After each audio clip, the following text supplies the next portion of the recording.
Hello student, नमस्कार। वैदिक साहित्य के अंतर्गत हम विभिन्न सूक्तों का जो सामान्य परिचय है उस सामान्य परिचय को देख रहे थे। सामान्य परिचय के साथ में ही जो इस सूक्तों के मंत्रांश हैं उन मंत्रांशों की व्याख्याओं को भी हमने विभिन्न क्लासों के माध्यम से समझा था। इसी क्रम में पिछली क्लासों में हमने अग्नि सूक्त को पढ़ा है, इसके अलावा जो है वरुण सूक्त को पढ़ा है, पुरुष सूक्त को पढ़ा है। विभिन्न सूक्त जो हैं उन सूक्तों के मंत्र और मंत्रांश को जो है वह हमने पिछली क्लासों के माध्यम से समझा है।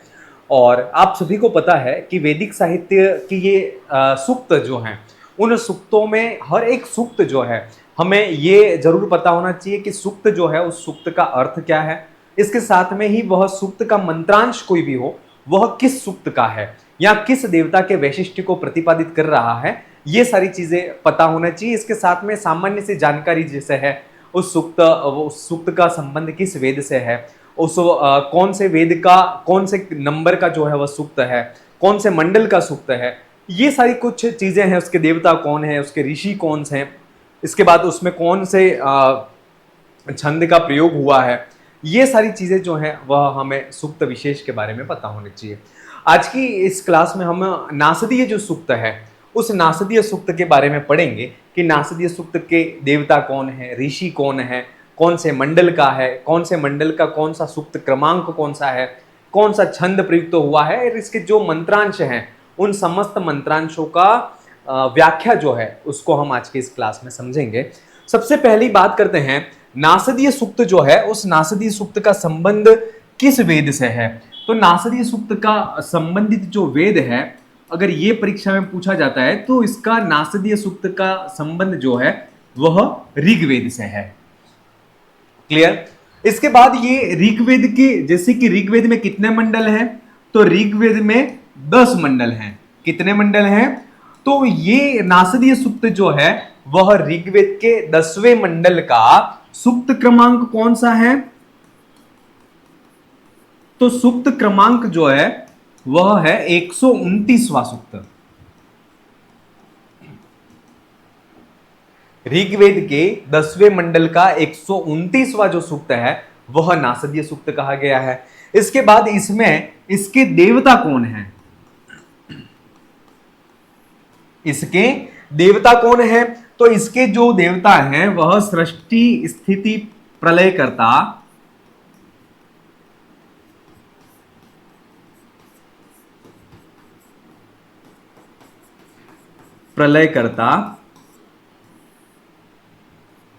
सृष्टि स्थिति प्रलयकर्ता परमात्मा जो है वह इसके देवता है। इसके ऋषि कौन है, तो इसके ऋषि जो है वह है परमेष्ठी प्रजापति।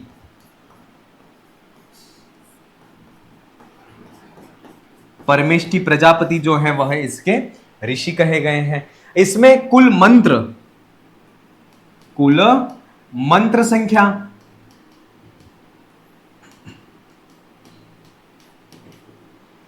इसमें कुल मंत्र संख्या अर्थात इसमें मंत्र कितने हैं, तो इसमें जो मंत्र हैं वह कितने हैं, 7 मंत्रों का प्रयोग इसमें किया गया है। और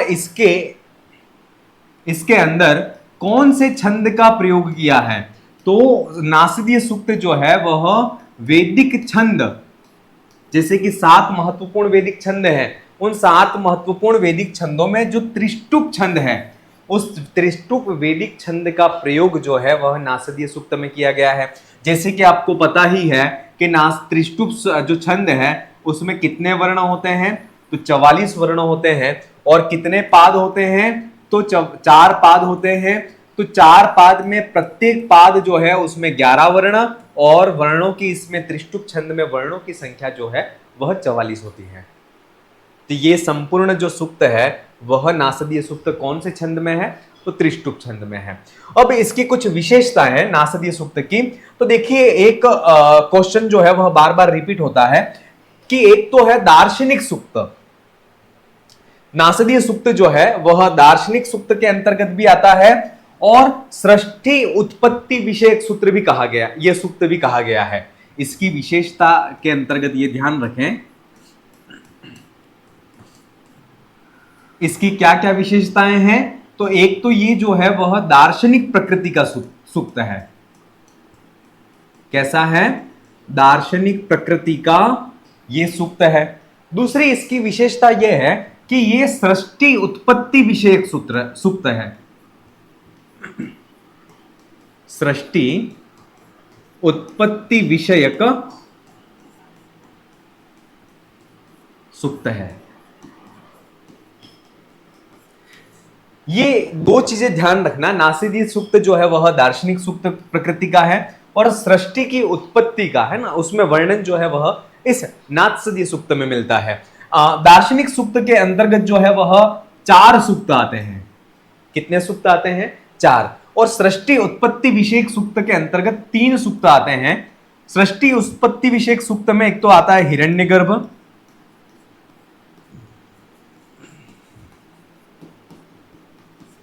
पुरुष सूक्त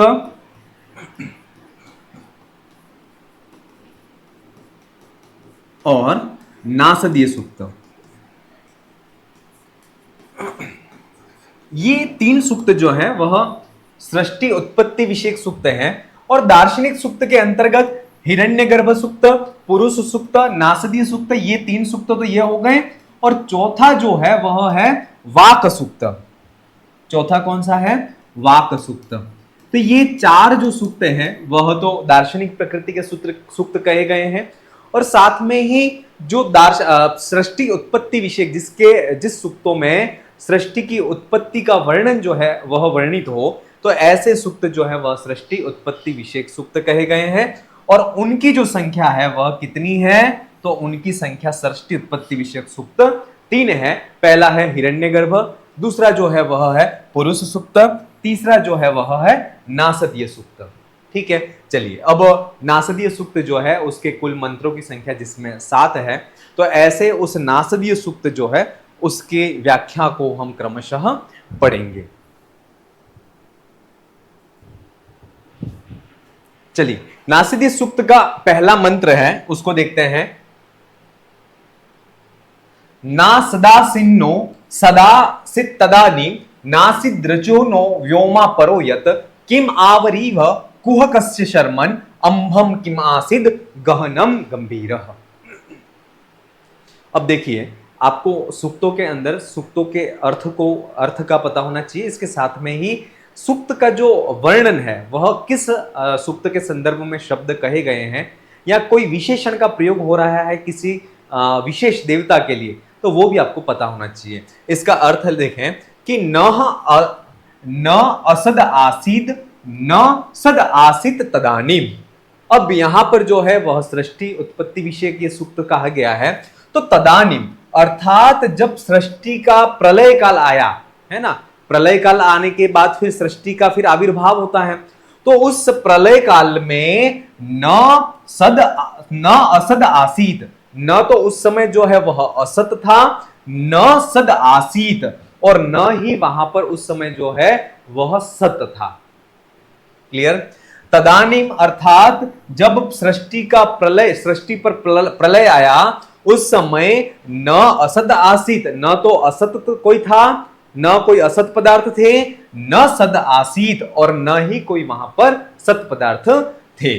फिर न आसिद रजो, रजो का मतलब होता है कि पृथ्वी, और न ही जो है वह पृथ्वी थी। नो व्योमः, और जो व्योम माने अंतरिक्ष है वह भी नहीं था। कब? तो तदानीम जब प्रलय काल आया उस समय पे। ठीक है, और नो परोयत अर्थात उस समय न तो पृथ्वी थी और न ही उस समय जो है वह अंतरिक्ष लोक था। नो व्योमा परोयत अर्थात न ही अंतरिक्ष था और अंतरिक्ष लोक से परे अन्य भी कोई लोक नहीं था। क्लियर? तदानीम अर्थात जब सृष्टि पर प्रलय काल आया, उस समय जो है वह न तो सत पदार्थ थे, न जो है वह असत की सत्ता थी, और उसी समय जो है न तो पृथ्वी थी और नो व्योमा अर्थात जो अब अंतरिक्ष लोक है वह अंतरिक्ष लोक भी उस समय नहीं था, और नो व्योमा परोयत अर्थात उस अंतरिक्ष जो लोक है उस अंतरिक्ष लोक से परो अर्थात उससे परे अतिरिक्त अन्य कोई लोक भी नहीं था। किम आवरीव अर्थात इस ब्रह्मांड जो है, उस ब्रह्मांड का आवरण करने वाला जो तत्व है वह क्या था। यहां पर क्वेश्चन किया जा रहा है कि ये ब्रह्मांड जो है वह किसके आवरण में था। और कुह कस्य शर्मन, अर्थात वह जो आवरण है वह आवरण किसकी सुरक्षा के अंदर था।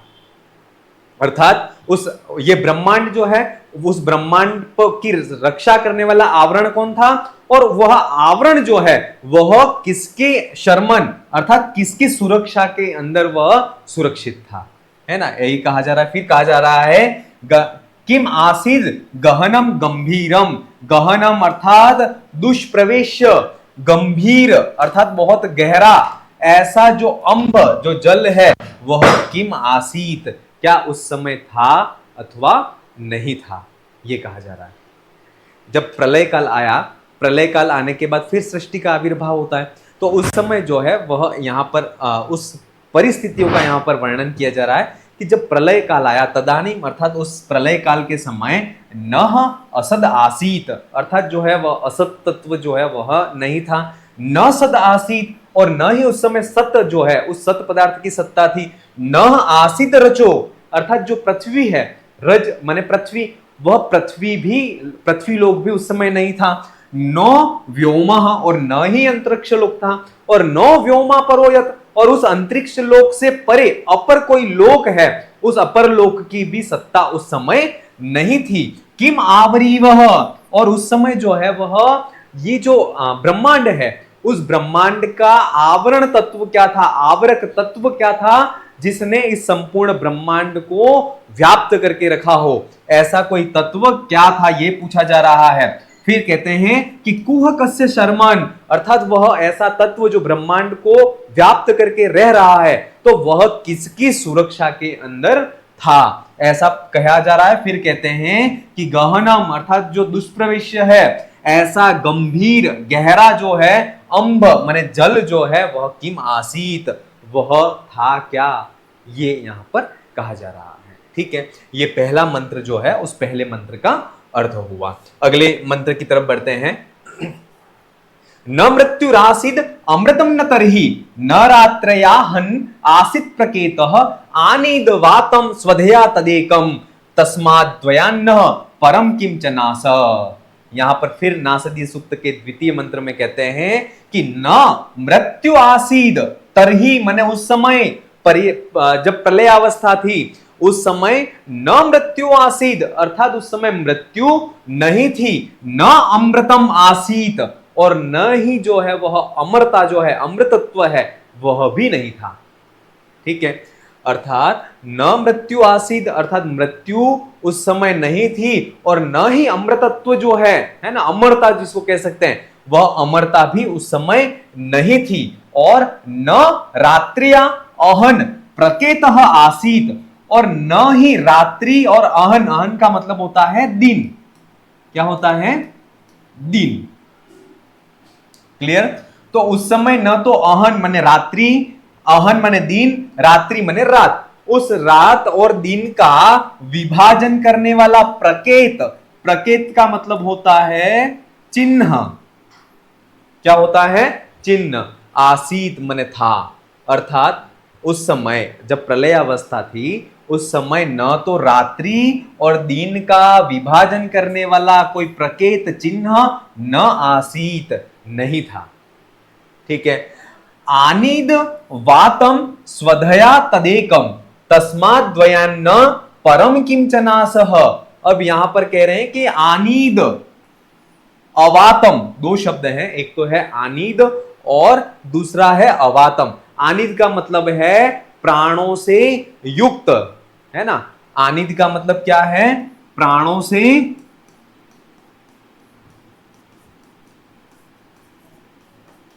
से युक्त। अवातम अर्थात जो श्वास प्रश्वास को नहीं लेता है ऐसा। तद एकम, वह पर ब्रह्म परमात्मा, स्वधया माया के द्वारा, स्वधया का मतलब होता है माया के द्वारा, तद एकम वही जो परमात्मा है वही उस समय मौजूद था। एक बार फिर देखें कि न जब प्रलय तरही माने जब प्रलय अवस्था थी सृष्टि का विनाश हो गया, उस समय प्रलय काल आया। अब प्रलय काल आने के बाद सृष्टि का आविर्भाव होने वाला था, तो उस समय जो है वह न मृत्यु आसीद, उस समय जो है वह मृत्यु नहीं थी, न अमृतम आसीद, और न ही जो अमरता है, अमृतत्व है, वह भी नहीं था, न रात्र्या अहन प्रकेतः आसीत, और न ही जो रात्रि और दिन का विभाजन करने वाले प्रकेत जो चिन्ह है वह भी उस समय नहीं थे, और आनीद अर्थात प्राणों से युक्त, अवातम अर्थात श्वास प्रश्वास से रहित,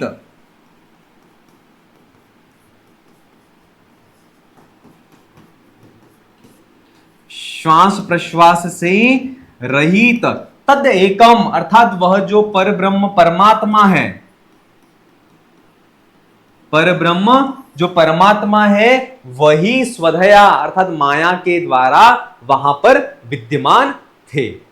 ठीक है, तस्माद द्वयान्न परम किम चन्नासह, अर्थात उस तस्मात माने उस परब्रह्म परमात्मा के अन्य अलावा जो है तत् वहां पर जो है किम न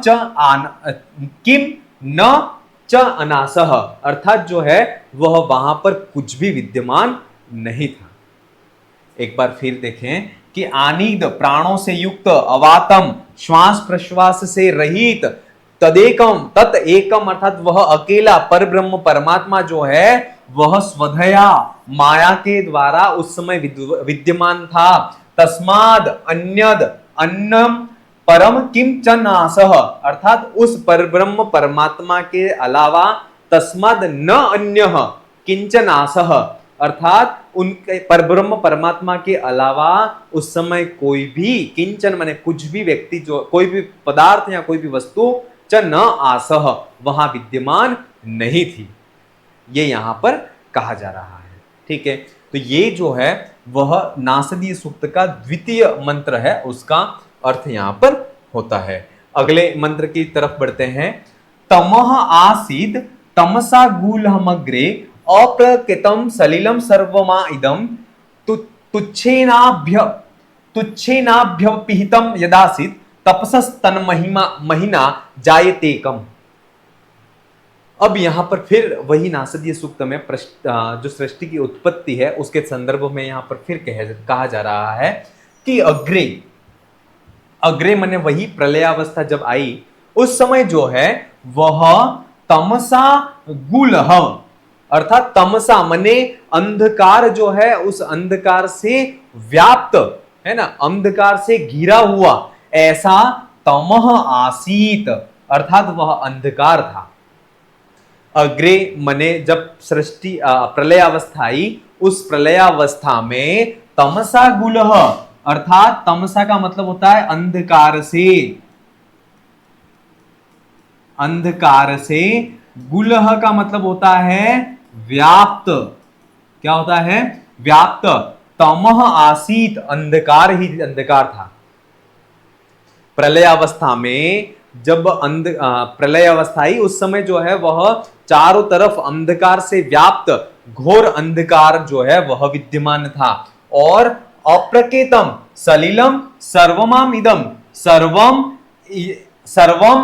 इदम अप्रकेतम सलिलम, अर्थात सर्वम इदम अर्थात जो सर्व समस्त जो जगत है, समस्त जो पृथ्वी है या संसार है वह सलिलम अर्थात जल से युक्त था, है ना, या जल के चिन्ह से जलमय था, ये कह सकते हैं। उस समय अग्रे माने प्रलयावस्था में जो ये जगत था वह तमसा गुलह अंधकार से व्याप्त, तमह आसीत अंधकार युक्त था, और उस समय सर्वम इदम जगतः अर्थात समस्त ये जो जगत है वह सलिलम अर्थात जल रूप कहा गया था।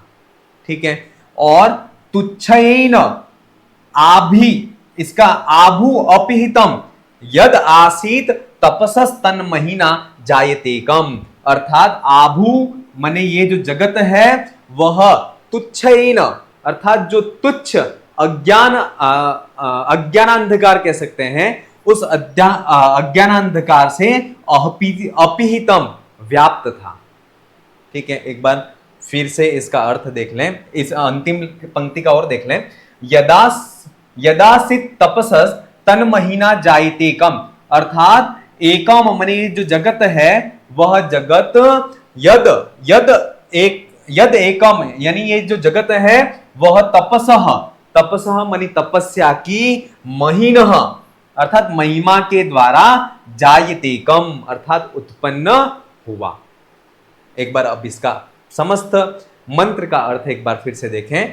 तमः आसित तमसा गूलम अग्रे, अग्रे माने जब प्रलय अवस्था आई उस प्रलय अवस्था में तमसा माने अंधकार से गुलह व्याप्त चारों तरफ तमह आसित अंधकार ही अंधकार था। ठीक है, फिर है अप्रकेतम सलिलम सर्वमा इदम, सर्वम इदम माने सर्व समस्त जो ये जगत है वह समस्त जगत चारों तरफ से सलिलम अर्थात वह जल रूप ही कहा गया था, जल रूप था। इसके बाद जल रूप था और तुच्छैन आभु अपिहितम अर्थात वह तुच्छ, आभु माने ये जो जगत है वह तुच्छ अज्ञान रूपी जो अंधकार है उस अज्ञान रूपी अंधकार के द्वारा अपिहितम व्याप्त था। और यद आसीत तपसस तन महीना अजायत एकम, ठीक है, यद एकम अर्थात यत यह जो एकम जगत है वह जगत तपसः अर्थात तपस्या की महीना महिमा के द्वारा जायतेकम जायत अजायत आसीत अर्थात वह जो है जगत वह ऐसा ऐसा था कि वह चारों तरफ अंधकार से व्याप्त जो अंधकार है उससे व्याप्त था। इसके बाद जो है वह समस्त जगत जो है वह जल रूप था और वह तुच्छ अज्ञानांधकार है उस अज्ञानांधकार से व्याप्त था। और उस ऐसे जगत जो है ऐसा संसार जो है वह तपस्या की महिमा के द्वारा उस जगत की उत्पत्ति हुई थी। ये बात यहां पर कही जा रही है। चलिए अगले मंत्र की तरफ बढ़ते हैं। कामस तदग्रे समवर्तताधि मनसो रेतः प्रथमम यदासीत सतो बंधु मसति नीरविंदन हृदय प्रतिष्ठा कवियो मनीषा। ये मंत्रांश जो है वह बहुत इंपॉर्टेंट है। इसमें से कुछ न कुछ परीक्षा में जरूर पूछा जाएगा और पूछा जाता है।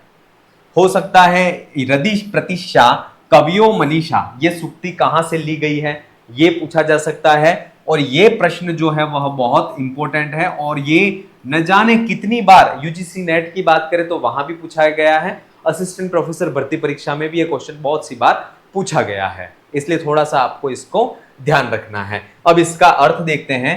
अग्रे कामस तद अग्रे कामस समवर्ततः। तद अग्रे का मतलब होता है कि जब प्रलय अवस्था आई, प्रलय अवस्था के बाद जब सृष्टि का आविर्भाव प्रारंभ होता है उस समय कामः समवर्ततः, जो सर्वप्रथम जो काम है, काम का मतलब होता है संकल्प, जो काम है उस काम की समवर्ततः उत्पत्ति होती है। क्लियर? तद अग्रे अर्थात उस प्रलयावस्था के प्रारंभ में जो काम है उस काम माने जो संकल्प है उस संकल्प की समवर्ततः उत्पत्ति होती है। और जो कि अधि मनसो प्रथमम रेतः आसीत अर्थात यत माने जो अधि मनसो जो काम या संकल्प कह सकते हैं वह मन का प्रथमम सर्वप्रथम रेतः आसीत अर्थात सृष्टि उत्पत्ति विषयक बीज जो है वह कहा गया है। किसको कहा गया है? तो जो काम है उसको। क्लियर? तद अग्रे माने उस प्रलयावस्था जो थी उस प्रलयावस्था के प्रारंभ में जब सृष्टि का आविर्भाव हुआ तब कामः समवर्ततः अर्थात जो काम है वह काम समवर्ततः सर्वप्रथम उत्पन्न होता है। ठीक है, फिर जो काम है वह यद माने जो अधिमनसो जो मन है उस मन का प्रथमम रेतः आसीत, अर्थात जो मन का प्रथम सृष्टि उत्पत्ति विषयक बीज जो है वह बीज कहा गया है। और इसके बाद कहा गया है कि कवयो मनीषा, अर्थात जो क्रांतदर्शी मनीषी हैं या जो ऋषि हैं, उन्होंने अपनी बुद्धि के द्वारा हृदय प्रतिष्ठा, हृदय से बहुत अच्छी प्रकार से विचार कर करके जो उन्होंने सतोह बंधु, अर्थात जो सत माने जो जगत है, उस जगत का बंधन का जो कारण है, उस कारण को असति नीरविंदन, अर्थात जो असत है उस असत पदार्थ में नीरविंदन, नीरविंदन का मतलब है पाया या फिर खोजा,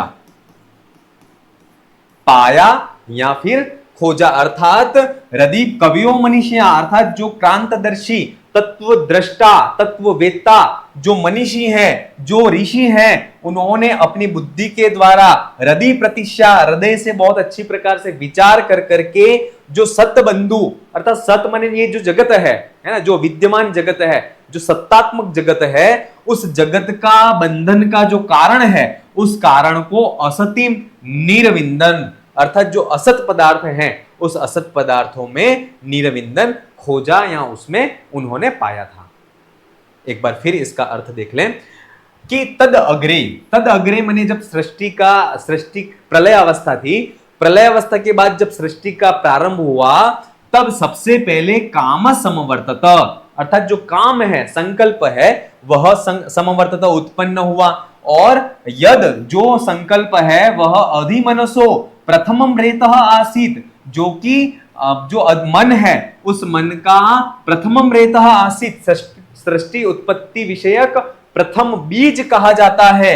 और कवियो मनीषा, अर्थात जो क्रांतदर्शी तत्ववेत्ता तत्वदृष्टा जो महर्षि ऋषि हैं, उन्होंने अपनी बुद्धि से विचार करके हृदय प्रतिष्ठा, हृदय में बहुत अच्छी तरह से उसका घोर चिंतन मनन करने के बाद सतोह बंधु, सत माने जो जगत है ना, जो विद्यमान जगत है, सत्तात्मक जो जगत है, उस जगत के बंधन का जो कारण है, उस कारण को असति निर्विंदन, जो असत पदार्थ हैं, उस असत पदार्थों में उन्होंने उसको पाया या उसको खोजा था। तो ये जो है वह इस मंत्र का अर्थ हो गया। अगले मंत्र की तरफ बढ़ते हैं। तीरश्चिनो विततो रश्मि रेशाम अधस्विदासी दुपरे स्विदासितु रेतोध आसन महिमान आसन स्वधा अवस्थात प्रयति परस्तात्, स्वधा अयस्तात् अवस्थात प्रयति परस्तात्। इंपॉर्टेंट है ये पंक्ति, स्वधा अवस्थात प्रयति परस्तात्, ये जो है वो उस पंक्ति का इस पंक्ति का ध्यान रखना। चलिए इसके अर्थ देखते हैं। एशाम रश्मि वीततो, अर्थात एशाम माने ये जो सृष्टि का आविर्भाव है, सृष्टि की उत्पत्ति जो हो रही है, तो उस सृष्टि की उत्पत्ति विषयक जो रश्मि, रश्मि का मतलब होता है किरणें। क्या होता है? किरणें। तो एशाम माने वह जो सृष्टि की उत्पत्ति विषयक जो रश्मि माने जो किरणें हैं, वह वीततो, वीततो का मतलब है चारों तरफ फैल गई, चारों तरफ फैल गई। ठीक है, तो ऐशाम माने ये जो सृष्टि का आविर्भाव उत्पत्ति जो हो रही है, उसके उत्पत्ति विषयक जो रश्मि किरणें हैं, वह विततो चारों तरफ जो है वह फैल गई। लेकिन तिरश्चिनो, अर्थात वह जो किरणें हैं वह कैसे फैली? तिरश्चिनो अर्थात वह तिरछी थी, या फिर अधः स्वित आसित, अर्थात वह अधोगामी थी, अथवा ऊपरी स्वित आसित, स्वित माने अथवा ऊपरी ही आसित, वह जो किरणें हैं वह ऊर्ध्वगामी थी। ऐसा यहां पर उन रश्मियों के विषय में कहा जा रहा है कि जो सृष्टि ऐशाम माने जो सृष्टि उत्पत्ति विषयक जो किरणें हैं, वह रश्मियां चारों तरफ फैल गई, लेकिन वह जो रश्मियां किरणें हैं तिरश्चिनो, अर्थात वह तिरछी थी, अथवा वह अधः, अर्थात वह अधो माने अधोगामी थी, अथवा स्विद आसी ऊपरी स्विद आसित उक्त, अर्थात वह जो है वह ऊर्ध्वगामी थी, अधोगामी थी, या जो है वह किरणें जो है वह सृष्टि उत्पत्ति विषयक जो रश्मियां हैं, किरणें हैं, वह तिरछी थी। ये इसका हम अंदाजा नहीं लगा पाते हैं। ठीक है, फिर कहते हैं रेतोधा आसन महिमान आसन, अर्थात कुछ जो पदार्थ हैं वह तो रेतोधा अर्थात जीव रूप थे, यहां कह सकते हैं सजीव थे, है ना। अब यहां पर जो है वह प्रारंभ के मंत्रों में यह वर्णन किया गया है कि प्रलय अवस्था में जो है वह जगत किस प्रकार का था, फिर धीरे धीरे धीरे जो है वह सृष्टि की उत्पत्ति हो रही है। सबसे पहले जो सृष्टि है वह मनसो रेतः क आसीत, कामः मनसो रेतः आसीत, ये चीज याद रखना। सबसे पहला जो उत्पन्न हुआ था सृष्टि पर वह काम उत्पन्न हुआ था, संकल्प उत्पन्न हुआ था। ठीक है, तो वही बात यहां पर कह रहे हैं कि अब धीरे धीरे पृथ्वी जो है उसकी उत्पत्ति हो रही है, सृष्टि की उत्पत्ति हो रही है। तो यहां पर कहते हैं कि रेतोधा आसन, अर्थात वह जो जगत है वह उत्पन्न हुआ, उसमें कुछ जो पदार्थ है वह तो रेतोधा आसन जीव रूप या सजीव थे, और कुछ जो पदार्थ हैं वह महिमान आसन, अर्थात महिमान का मतलब होता है जो आकाश आदि महाभूत हैं, उस आकाश आदि महाभूत कुछ पदार्थ थे। और स्वधा अवस्थात, अर्थात स्वधा का मतलब होता है जो भोग्य पदार्थ हैं, स्वधा का मतलब होता है जो भोग्य पदार्थ है वह अवस्थात, अवस्थात का मतलब है निकृष्ट हैं।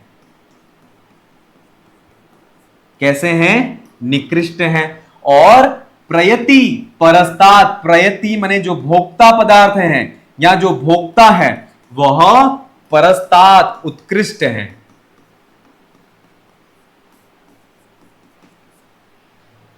क्लियर? ये एक बार फिर से देखें कि ऐशाम रश्मि विततो, अर्थात ये ऐशाम माने जो सृष्टि उत्पत्ति विषयक जो रश्मियां किरणें हैं वह विततो चारों तरफ फैल गई, और वह तिरश्चिनो, अर्थात वह किस तरह से फैलती है, वह तिरछी फैलती है, या फिर अध, अर्थात वह जो किरणें हैं वह अधोगामी है, स्विद अथवा ऊपरी, अर्थात वह जो किरणें हैं वह ऊर्ध्वगामी है। कैसी हैं? इस उनकी जो सृष्टि उत्पत्ति विषयक किरणें किस प्रकार की हैं उसके बारे में जो है वह संशय बना हुआ है। फिर क्या कहते हैं? रेतोधा आसन, अर्थात जो उस सृष्टि का आविर्भाव हुआ उसमें कुछ पदार्थ तो रेतोधा आसन, अर्थात वह जीव रूप या सजीव थे, और कुछ पदार्थ है वह महिमान आसन, अर्थात आकाश आदि जो पंच महाभूत हैं उस पंच महाभूत जो है वह कहे गए हैं। और स्वधा अवस्थात प्रयति परस्तात, स्वधा माने जो भोग्य पदार्थ है ना, वह भोग्य पदार्थ अवस्थात निकृष्ट कहे गए हैं। प्रयति माने जो भोक्ता है वह परस्तात उत्कृष्ट जो है वह कहा गया है। भोग्य और भोक्ता दो चीजों का आपको अर्थ जो है उसको क्लियर कर देते हैं। जिससे मैंने ये शर्ट पहना, तो मैंने शर्ट पहना, तो शर्ट जो है वह भोग्य पदार्थ है, शर्ट है वह भोग्य पदार्थ है, और उस शर्ट का भोक्ता कौन है? तो भोक्ता मैं स्वयं हूं। तो नासदीय सूक्त के अनुसार जो है वह भोग्य पदार्थ जो है वह निकृष्ट है, और भोग्य पदार्थों का जो भोक्ता है वह उत्कृष्ट कहा गया है। ठीक है, तो आसन स्वधा अवस्थात प्रयति प्रस्तात, इस पंक्ति को आपको बहुत अच्छी तरह से याद रखना है, हो सकता है यहां से प्रश्न परीक्षा में पूछा भी जाए। ठीक है, तो ये इस मंत्र का जो अर्थ है वह हुआ। अगला मंत्र है को अद्धा वेद कह इह प्रवोचत कुतः अजाता कुतम इयम विसृष्टि अर्वागदेवा अस्य विसर्जने था को वेद यत आ बभूवः। अब यहां पर फिर कहते हैं को अद्धा वेद, अर्थात इस पृथ्वी के इस सृष्टि के विषय में कौन भली भांति बहुत अच्छी तरह से वेद जानता है। कह इह प्रवोचत, और कौन व्यक्ति ऐसा है जो भली प्रकार से जान करके कि सृष्टि का आविर्भाव किस प्रकार से हुआ है या सृष्टि किस प्रकार से उत्पन्न हुई है, वह जानता हुआ कह इह प्रवोचत, अर्थात कौन व्यक्ति जो है वह यहाँ पर इसके बारे में अपने वचनों के द्वारा जो है वह बखान करेगा या लोगों को बताएगा कि इस सृष्टि का आविर्भाव किस प्रकार से हुआ है। कुतः अजाता इह प्रवोचत कुतः अजाता कुतम इयम विसृष्टि, इयम विसृष्टि कुतः अजाता, अर्थात इयम मने यह जो विसृष्टि विविध रूपों वाली जो सृष्टि है, दुनिया है, जगत है, वह कुतः अजाता कहां से आया है ना। इस पृथ्वी जो है या सृष्टि का आविर्भाव कहां से हुआ है, इस विषय के बारे में कौन व्यक्ति ऐसा भला होगा जो बहुत अच्छी तरह से इस विषय के बारे में जानता है और जानते हुए कह इह प्रवोचत, अर्थात वह कौन व्यक्ति ऐसा है जो इसके विषय में हमसे कहेगा। क्या कहेगा? तो इयम विसृष्टि कुतः अजाता, अर्थात यह विविध रूपों वाली जो पृथ्वी है, विविध रूपों वाली जो सृष्टि है, वह कहां से उत्पन्न हुई है। क्योंकि अस्य मने इस, देवा मने जो देवता है वह देवता भी अस्य विसर्जने था अवागह, अर्थात जो देवता है वह देवता भी इस सृष्टि के उत्पत्ति के विषय के संदर्भ में बात करें तो वह देवता भी अर्वाग, अर्वार का मतलब होता है अर्वाचीन है। कैसे हैं? अर्वाचीन। हम ये मानते हैं कि देवता जो है वह बहुत प्राचीन है और सब कुछ जानते हैं, लेकिन देवता का जब उत्पत्ति होती है, देवताओं का जन्म होता है, उससे भी जो प्राचीन है वह सृष्टि की उत्पत्ति कही गई है। इसलिए यहां पर कहते हैं कि देवाः माने जो देवता हैं वह भी अस्य विसर्जने था अर्वागः, अर्थात जो देवता है वह देवता भी इस सृष्टि की उत्पत्ति के विषय या संदर्भ में बात करें तो उसके संदर्भ में वह देवता जो है वह अर्वाचीन है। इसलिए को वेदः यत आ बभूवः, इसलिए अथ माने अब कौन है ऐसा पुरुष होगा जो यह जानता होगा कि यत आ बभूवः, ये जो पृथ्वी है वह कहां से उत्पन्न हुई है, ऐसा कौन जानता है। हम ये समझते हैं कि देवता जो है वह इस बात को जानते होंगे, लेकिन देवता भी इस विषय के बारे में बखान करने में या उसका वर्णन करने में असमर्थ हैं, क्योंकि जो देवता हैं वह भी सृष्टि उत्पत्ति के संदर्भ की बात करें तो वह अर्वाचीन कहे गए हैं। क्लियर? एक बार फिर इसका अर्थ देखें। को अद्दा वेदः कह इह प्रवोचत, अर्थात कौन जो है इस पृथ्वी के या सृष्टि के उत्पत्ति के विषय में भली भांति बहुत अच्छी प्रकार से जानता है। कह इह प्रवोचत, और कौन इस विषय के संदर्भ में वचनों के द्वारा जो है वह वर्णन करेगा। क्या? कुतः अजाता कुतम इयम विसृष्टि, अर्थात ये जो सृष्टि है विविध रूपों वाली जो विविध गुणों से युक्त जो सृष्टि है, वह सृष्टि जो है वह कुतः अजाता कहां से उत्पन्न हुई है, इस विषय को कौन भली भांति व्यक्ति जानता है और जान करके उसको कौन है वह अपने वचनों के माध्यम से कहेगा।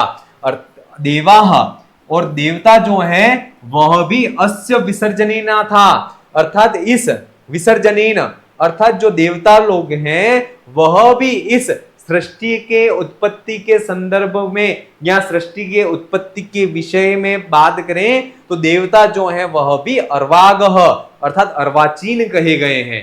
सृष्टि की उत्पत्ति उससे भी प्राचीन है, अर्थात पहले जो है वह सृष्टि की उत्पत्ति हो गई है, देवता तो उसके बाद हो गए, तो देवता बाद में हुए हैं तो वह उनके उत्पन्न होने के पहले के विषय को वो जान नहीं सकते हैं। तो देवता जो है वह अर्वाचीन है, इसलिए वह भी उसके विषय में बताने में असमर्थ है।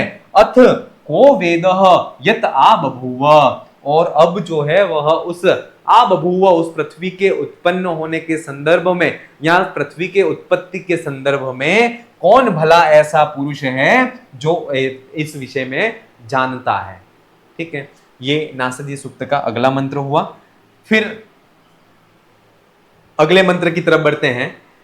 इयम विसृष्टिर यत आ बभूव यदि वा दधे यदि वा न दधे यो अस्याध्यक्षः परमे व्योमन सो अंग वेद यदि वा न वेद। अब यहां पर वही बात जो है वह कही जा रही है कि इयम यत इयम विसृष्टि आ बभूवः, अर्थात जहां से ये सृष्टि जो है, विसृष्टि का मतलब होता है विविध रूपों वाली या विविध गुणों से युक्त या विविध प्रकार की जो सृष्टि है, वह इयम विसृष्टि यत आ बभूव, इयम माने यह जो विविध रूपों वाली जो सृष्टि है वह यत आ बभूव, जहां से उत्पन्न हुई है, यदि वा दधे, जहां से उत्पन्न हुई है, अर्थात उसका जो मूल कारण है वह मूल कारण भी इसको धारण करता है, यदि वा न, अथवा वह उसको धारण नहीं करता है। यह कहा जा रहा है कि जो विविध रूपों वाली विविध प्रकार की जो सृष्टि है वह जहां से उत्पन्न हुई है, क्या उसका जो मूल कारण है वह भी उसको धारण करता है, यदि वा न दधे, अथवा या तो उसको धारण करता है या वह उसको धारण नहीं करता। यो अस्य अध्यक्षः, और जो इस सृष्टि का अध्यक्ष है, परमे व्योमन, अर्थात जो परम श्रेष्ठ अंतरिक्ष जो लोक है उस लोक में निवास करता है, ऐसा जो इस सृष्टि का अध्यक्ष और जो परम श्रेष्ठ स्वर्ग या अंतरिक्ष लोक में निवास करता है, अंगः, ऐसा जो पर ब्रह्म कह सकते हैं, या ऐसा जो है वह सृष्टि को उत्पन्न करने वाला जो ब्रह्मा है, वह सवेद, वह उस पृथ्वी को जानता, या वह उस सृष्टि के विषय में, उत्पत्ति के विषय में जानता है, यदि वा न वेदः, अथवा वह भी नहीं जानता। ये यहां पर कहा जा रहा है कि इयम विसृष्टि यत आ बभूव, अर्थात यह विविध रूपों वाली जो सृष्टि है, विविध प्रकार की जो सृष्टि है, वह यत आ बभूव, जहां से उत्पन्न हुई है, उसका जो मूल कारण है, यदि वा दधे, वह उसका मूल कारण भी उस सृष्टि को धारण करता है, यदि वा न, अथवा वह भी उसको पृथ्वी को धारण या सृष्टि को धारण नहीं करता है। यो अस्य अध्यक्षः, अर्थात जो इस सृष्टि का, पृथ्वी का जो अध्यक्ष है, जो मालिक है, जिसने इसको उत्पन्न किया है, वह जो कि परमे व्योमन, अर्थात परम श्रेष्ठ जो व्योम अंतरिक्ष लोक है, उस अंतरिक्ष लोक में वह निवास करने वाला है, ऐसा सो अंगः, ऐसा जो ब्रह्म कह सकते हैं, उस ब्रह्मा को, वह जो ब्रह्मा है वह स अंगः वेद, अर्थात वह उस पृथ्वी को धारण करता है, अथवा यदि वा न वेद, अर्थात वह भी उस पृथ्वी के बारे में जानता है अथवा नहीं जानता। ये यहां पर कहा जा रहा है, क्लियर, कि ये जो विविध रूपों वाली जो पृथ्वी है, तो वह उस पृथ्वी का उत्पत्ति जहां से हुई है, तो उस उत्पत्ति का जो मूल कारण है वह भी उसको धारण करता है अथवा वह भी उसको धारण नहीं करता है, या फिर जो इसका अध्यक्ष है, जो इसका अध्यक्ष है सृष्टि का, जो परम श्रेष्ठ व्योम अंतरिक्ष लोक है, उस अंतरिक्ष लोक में निवास करता है, सो अंगवेदः, अर्थात वह भी उस पृथ्वी को जानता, सृष्टि के उत्पत्ति के विषय में जानता है, यदि वा न वेद, अथवा वो भी जो है वह नहीं जानता, इस विषय में जो है वह नहीं कहा जा सकता। तो ये जो है वह नासदीय सूक्त के कितने मंत्र हैं? 7 मंत्र हैं, और उन 7 मंत्रों का अर्थ जो है, उस अर्थ को हमने देखा। इसकी जो सुक्तियां हैं उस सुक्तियों को भी देख लेते हैं, क्योंकि सुक्तियां जो है वह सुक्तियां प्रश्न में पूछी जाती हैं। ना सदासिन्नो सदासित तदानीम नासिद रजो नो व्योमा परोयत, ये जो है वह पहली सुक्ति है। आनिद वातम स्वधया तदेकम, ठीक है, न मृत्युरासिद अमृतम न तरही तस्माद्वयन्नम परम किम चनासह, अर्थात उस परब्रह्म परमात्मा के अलावा जो है वह अन्य कुछ भी नहीं विद्यमान था उस समय। कामस तदग्रे समवर्तताधि, अर्थात सबसे पहले जो सृष्टि की उत्पत्ति हुई उसमें सबसे पहले जो उत्पन्न हुआ वह काम, जो संकल्प या काम कह सकते हैं, वह सर्वप्रथम उत्पन्न हुआ। मनसो रेतः प्रथमम यद आसीत, अर्थात जो मन है उस मन का प्रथम सृष्टि उत्पत्ति विषयक बीज कह सकते हैं, वह क्या है? तो काम जो है वह मनसो रेत प्रथमम यदासीत, अर्थात जो काम है वह मन जो है, उस मन का प्रथम सृष्टि उत्पत्ति विषयक बीज कहा गया है। तो ये इसकी सुक्तियां हैं। अगली सुक्तियां हैं, सतो बंधु असति नीरविंदम, ये इंपॉर्टेंट है कि जो क्रांतदर्शी तत्ववेत्ता पुरुष हैं, ऋषि हैं, उन्होंने सत जो विद्यमान जगत है, उस विद्यमान जगत के बंधन का कारण जो है वह असत में निरविंदन खोजा या उसमें प्राया। रदि प्रतिष्ठा कवियो मनीषा, ये भी सूक्ति जो है वह इंपॉर्टेंट है।